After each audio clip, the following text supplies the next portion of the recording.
Hi, welcome to this week's episode of Dairy TV. We hope that you've been following all the lessons that we're putting on this channel.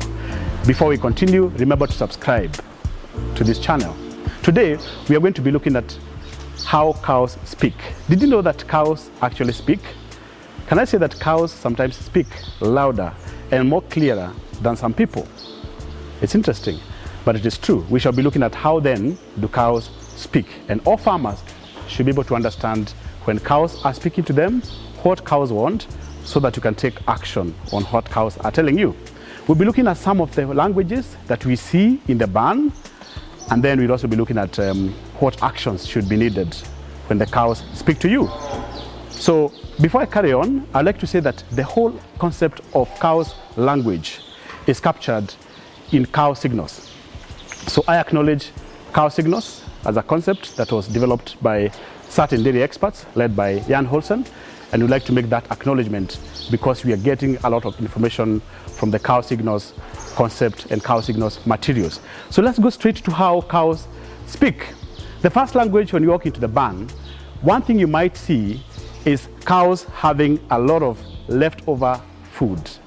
If you have served your cows with the required ration, the required mix of the feed, but then you see that they have eaten half, or they have eaten just a bit of it, and they have walked away from the feeding area, and their rumens are still not full. You can see the rumen is not full, maybe it is half full, or just about to be full, but they have walked away from the feed, and there's still a lot of feed in the trough. What they are saying, they don't have much interest in that feed. Maybe it is time to begin to check, is the feed well mixed? Is it tasty? Is it palatable? Is it attractive? Because cows are going to be attracted to feeds that are tasty and have no smell. So clean, tasty, and that are easily palatable. So cows will tell you that by just leaving the feed and making sure that you begin to see they are not interested in that feed. The next signal that you're going to see when you walk in the barn, and that's why it's very important to always walk around the barn. Don't just look from a distance, get into where the cows are and look at it. From the back, from the front. You will see cows standing for long hours. This cow could be saying that either they have a discomfort, so they're not able to lie. In most cases, a hock injury, or maybe a lameness on the hoof. They're not able to lie down. Or the bedding is uncomfortable. It's too hard and too uncomfortable. So they try to stand as long as possible to avoid the discomfort of lying. So you should be able to do something about it, so that these cows, especially the heavy cows, can be able to rest for longer, 12 hours, sometimes even for heavy cows, 14 hours, and they're able to ruminate properly when they are resting. Remember, when cows stand for too long, they spend a lot of energy to support their standing structure, and that takes away the energy that would have been used for making the milk. So watch out for that sign. The other way is for cows sleeping on the walking alleys. There's a place cows are supposed to feed, there's a place cows are supposed to sleep. For the barns that are having cubicles at their system for bedding, then you find that cows, instead of sleeping where it has been designed for them to sleep, they tend to look for somewhere else to sleep. This could be saying several things. Either the cubicles are very small, so the cows are finding themselves uncomfortable, getting in and getting out, or most likely the cubicles are hot. So they are trying to run away from the heat and coming to sleep somewhere else. So they choose where to sleep. But in most cases, when they sleep on the alley, it's also very hot. So there's no better place. The cubicle is hot and the alley is hot. So the heat stress becomes a problem. So again, check out on that so that you can be able to know what do you do to the bedding area to ensure that the cows are not sleeping in the wrong places. Because when they sleep on the alley, then they also put the dung on the alley, and the drainage of that dung to the expected areas becomes a problem. The other thing that we see, how cows speak to us, is sleeping in different positions inside the cubicle. And I'm talking here about the barns where cubicles are used and not the free stalls. You find that the cow is either sleeping facing this side, with the head facing this side, or they are lying diagonally across the cubicle. Instead of straight on to the cubicle, they are having to lie diagonally. There could be some things that the cow is saying there. One is that the cubicle is small, therefore they are not able to fit in. Or two, there's a barrier at the head side of the cubicle. So when the cow lies down, they are not able to lung their head forward, and therefore, to be able to keep their head free from the blockage that you have put on the cubicle, then they look for another position so that they can be able to lung forward and have some space around her head. So again, we always discourage, don't put a block, don't block the head side of the cubicle. Let cows be able to lung forward their heads if they need to be lying straight with their head facing forward. Do not force cows to lie diagonally or to always push their heads to lie on their shoulders because they can't put their head straight. So check out for cows lying diagonally on the farm. All those discomforts, they also cost you, because when cows don't eat naturally, then of course they eat less. If they have heat stress, they eat less, and then they end up giving you less milk. And maybe you provided very good food, you provided very clean water, but then because the cows are uncomfortable, they are having to look for ways of how to cope with that environment, because the environment is not optimal for their comfort and for their feeding. We continue discussing this, how the cows speak to us, the signs that they show to us so that we can take an action. But for now, we take a break, and when we come back, we continue looking at how do cows speak to us. See you after the break.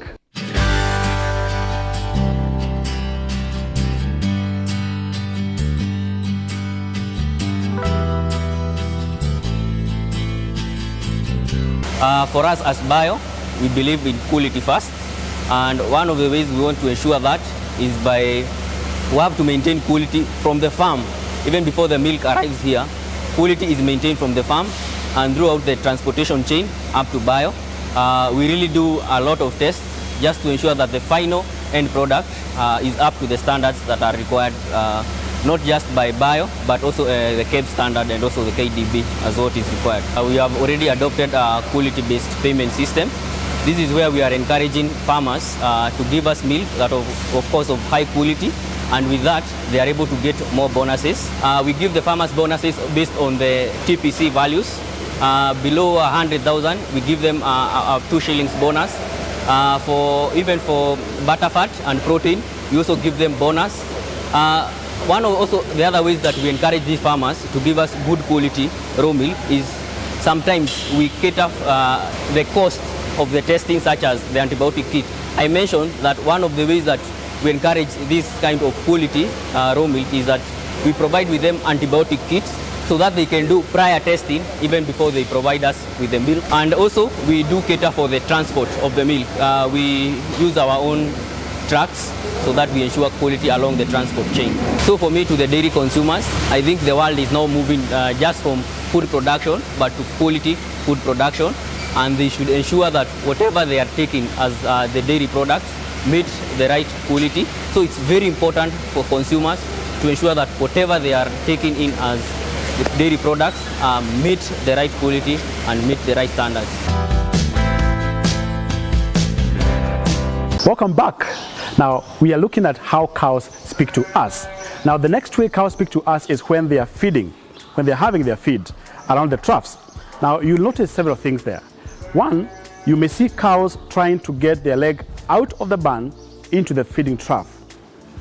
That is very likely in places where either the feed is getting too far from the trough and they want to reach it. In that case, you just drive the feed back near them so that they can be able to feed. Or two, and this is the most likely, is where the feed trough, the surface is a little bit lower than where they are stepping. If you remember, naturally cows are going to be feeding on the pastures, feeding a little higher than where they are stepping. So when you make an unnatural feeding position where they have to feed a little deeper than where they are stepping, then they are likely to either put their leg in most of the time or push the feed fence. When they push the feed fence, two things are likely to happen. Either they're going to collapse the fence if it is weak, they might sustain some injuries, or if the feed fence is too strong, too permanent in terms of structure, metallic structures and so on, then they are going to develop wounds on their shoulders, and that is likely to attract further infections of the cow. So you may find yourself treating diseases because you expose the cow to those wounds, because the design of feeding is not good. So those are some of the things that they are likely to speak to us when they are feeding. But then the other part is also selective feeding. When they are feeding in a TMR situation, you find that cows are able to select the feeds that they like and to leave the feeds that they don't like. This happens a lot when there are some very long chops, and we discussed the issue of chopping and chop sizes when we were talking about the maize silage.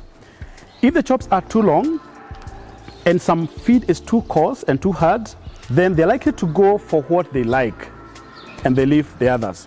If it is about dairy meal inside the feed, like we said, total mixed ration, then they're likely to reach the dairy meal which they like, or reach the concentrates, and then they leave out the fodder. By the time they go to rest, then you discover that on the leftover feed, they are making holes, a lot of holes on the feed.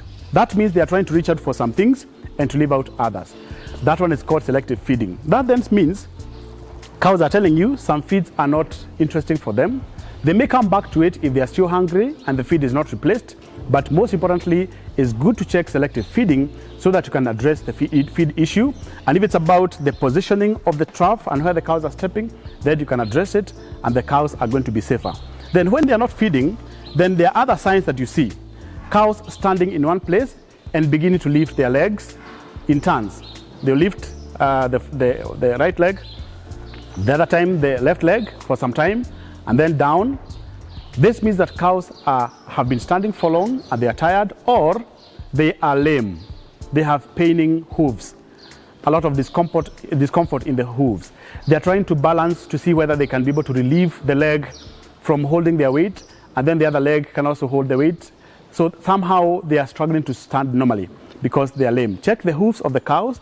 Check if they have any injuries. Check if they have other issues that could be preventing movement. Of course, sick cows that have other diseases could also behave the same way.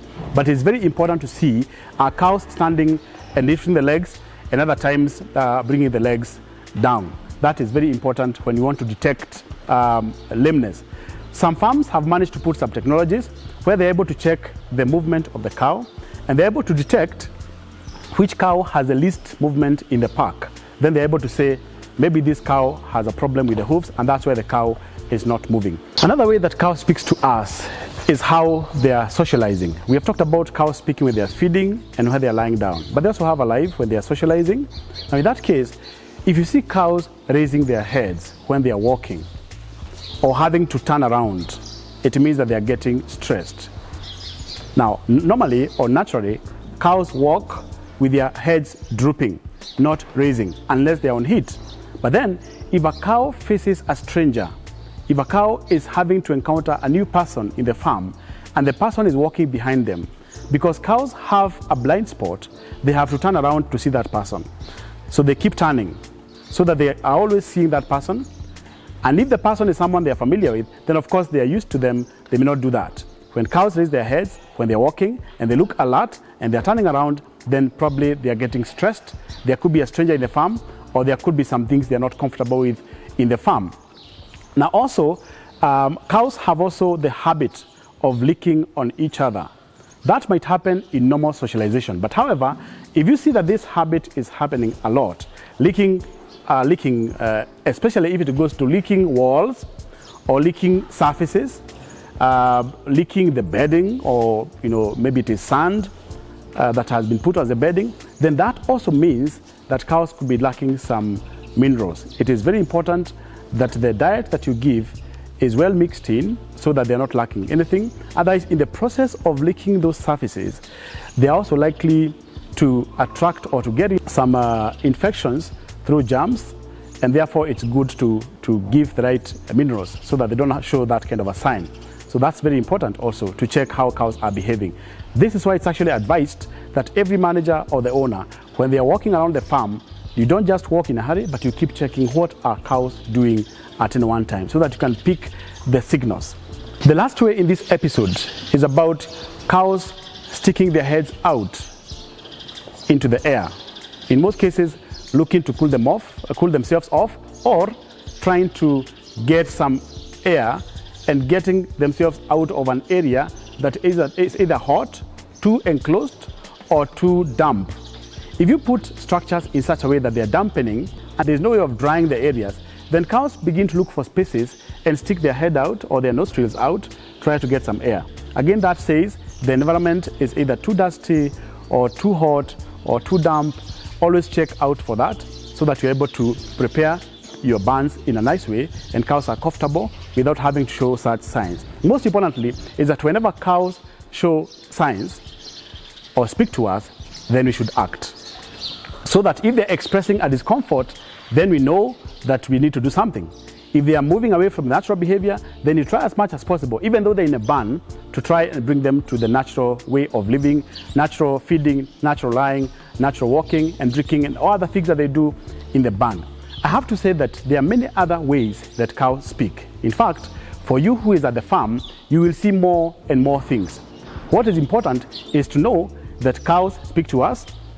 I began by saying, isn't it amazing that sometimes cows speak to us more clearly and more louder than some people? Maybe that's true, maybe it is not. But it's good to always see what are cows telling us. So the signs of how cows speak can be more than that. But for this episode, we covered a few which are very important. Now you can be able to raise your alertness so that you are sensitive to what cows are telling us, so that when they speak to us, we are able to respond. If we don't respond, things get bad and we may lose value from our dairy farms. This brings us to the end of this episode of how do cows speak to us. Keep to the channel so that you can be able to see and view more lessons from us, and remember to subscribe to Dairy TV. Performator, daily growing dairy.